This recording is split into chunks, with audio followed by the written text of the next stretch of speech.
A Kaukauna lawmaker is looking to undo a provision in the current state budget that he calls unfair. The law now allows the Onedia tribe to bypass local municipalities, as it has done with the village of Hobart, and obtain its liquor licenses directly from the state.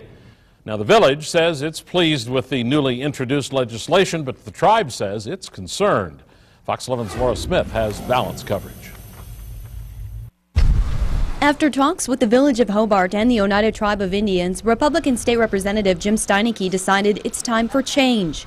He introduced a bill this week that would take away the tribe's authority to get its liquor licenses from the state. Didn't feel like that was the fair thing to do. I believe in local control, and this is a local issue and didn't belong in the state budget. The provision was put in the budget after a lengthy dispute between the village and the tribe over the Oneida's liquor license application for Thornberry Creek Golf Course. We too think it was unfair and is unfair, and so we're delighted to see a possible change in the law. Hobart Director of Tribal Affairs Elaine Willman says the village won't grant a license to anybody who isn't paid up on their debts. Our requirements, as other municipalities do too, require that no obligation be unpaid to a village before a liquor license is issued. If Representative Steineke's bill becomes law and the provision is removed, the golf course would have to apply with the village of Hobart when its state liquor license expires. Because the Oneidas are currently behind in their payment, they would have to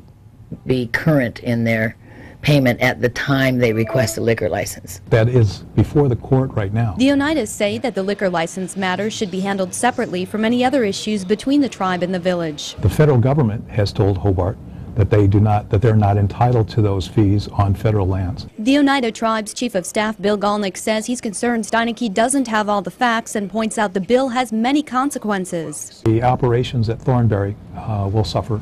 Jobs will be in jeopardy, or that will be required to make payments that are not otherwise due under law. Lawmakers and the governor will ultimately decide if anything will change. Laura Smith, Fox 11 News. And Steineke went on to say that the Assembly could vote on the bill sometime next